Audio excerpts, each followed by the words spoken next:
Hello friends, स्वागत है आप सभी का आपके अपने यूट्यूब चैनल सफलता स्टडी में। देखिए फ्रेंड्स, यहाँ पर आपको SSC MTS tyre 2 descriptive exam की प्रिपरेशन कराई जा रही है। आज ये हमारी क्लास नंबर 12 है। इससे पहले 11 क्लासेज आ चुकी हैं। यदि आपने उन सभी क्लासेस को नहीं देखा है तो प्लीज़ आप चैनल की प्लेलिस्ट में जाकर उन सभी क्लास को ज़रूर देखें। प्लेलिस्ट का लिंक आपको इसी क्लास के डिस्क्रिप्शन में भी दिया गया है। वहाँ पर आपको सभी इम्पोर्टेंट टॉपिक पर एस्से और लेटर्स कराए गए हैं। हो सकता है आपके एग्ज़ाम में उन्हीं टॉपिक पर से क्वेश्चन पूछ ले जाए, तो प्लीज़ आप सभी क्लास को चैनल की प्लेलिस्ट में जाकर ज़रूर देखें। देखिए, आज इस क्लास में आपको एस्से राइटिंग यानी निबंध लेखन कराया जाएगा। यहाँ पर निबंध लेखन से काफ़ी इम्पोर्टेंट क्वेश्चन लिया गया है।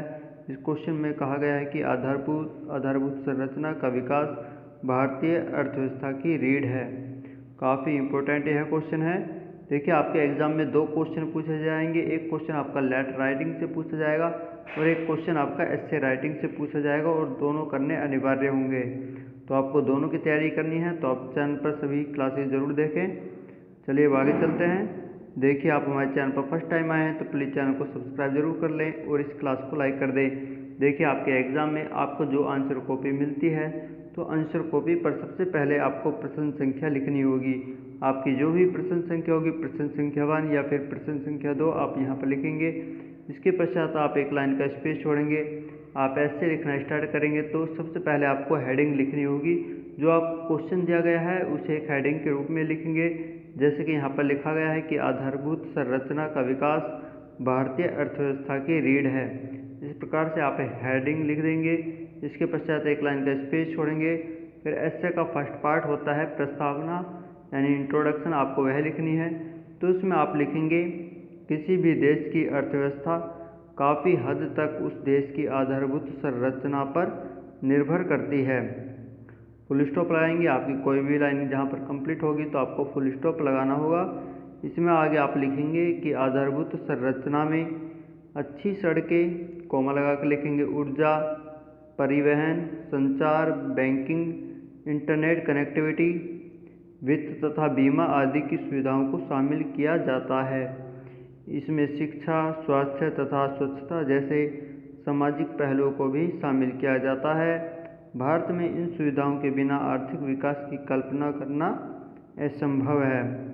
फिर आप फुल स्टॉप लगाएंगे। यहाँ पर आपका इंट्रोडक्शन कंप्लीट हो जाता है। देखिए, आपको अपने एग्ज़ाम में यदि यही टॉपिक पूछा जाता है तो इन्हीं शब्दों का प्रयोग करके लिखना होगा, और आपको अपनी राइटिंग पर विशेष ध्यान रखना होगा। साफ साफ शब्दों में आपको लिखना है।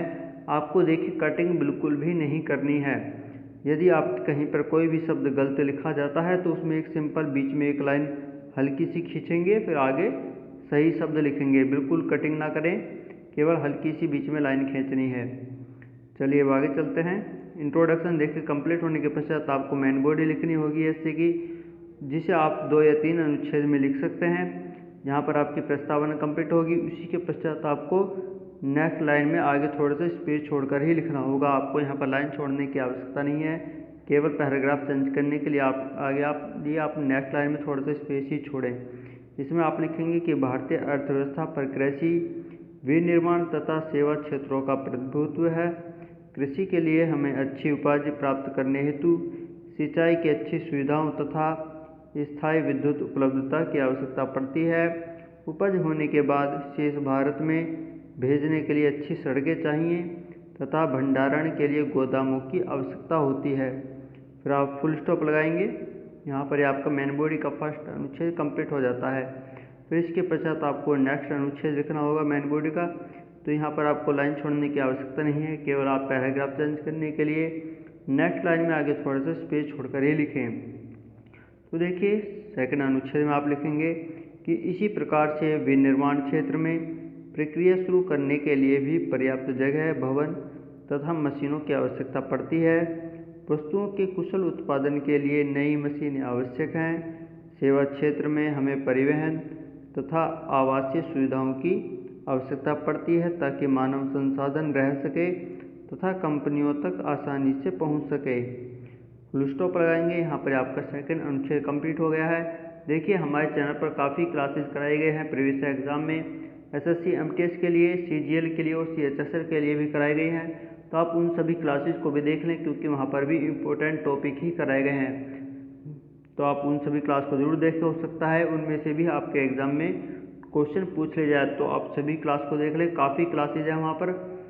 और साथ ही देखिए आप नोटबुक में नोट जरूर करते चलें और अपनी राइटिंग को भी साफ करने की कोशिश करें। चलिए अब आगे चलेंगे। देखिए आपको मेन बॉडी का थर्ड अनुच्छेद लिखना है, तो इसमें आगे आप लाइन का थोड़ा सा स्पेस छोड़कर आगे लिखेंगे कि शैक्षणिक आधारभूत संरचना, जिसमें विद्यालय और महाविद्यालय शामिल हैं, कुशल मानव संसाधनों का निर्माण करती है, जो नए स्टार्टअप शुरू करके तथा अन्य लोगों को रोजगार देकर अर्थव्यवस्था के विकास में योगदान देते हैं। यहाँ पर आपका मेन बॉडी का थर्ड अनुच्छेद कंप्लीट हो गया है। तो आपको इसी प्रकार मेन बॉडी लिखनी होगी। देखिए आप जो एस्से लिख रहे हैं, आपको इसकी शब्द सीमा का भी खास ध्यान रखना होगा। आपको एस्से 250 शब्दों में ही लिखना है, 250 शब्दों में ही लिखना है। इसमें आपको 10% की छूट मिल सकती है। यदि आप 225 से 275 तक भी एस्से लिख देते हैं तो आपका एस्से बिल्कुल सही माना जाएगा, लेकिन आपको 225 से बिल्कुल भी कम नहीं लिखने हैं, ना ही 275 शब्द से ज़्यादा लिखने हैं।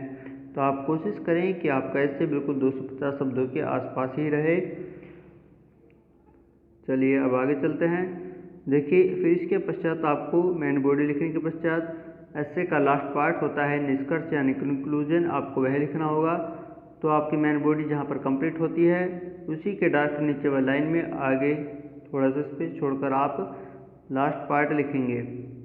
इसमें देखिए आपको लिखना होगा कि यहाँ तक कि भवन संबंधी आधारभूत संरचना में भी देश के नागरिकों के लिए रोजगार के पर्याप्त अवसर हो सकते हैं।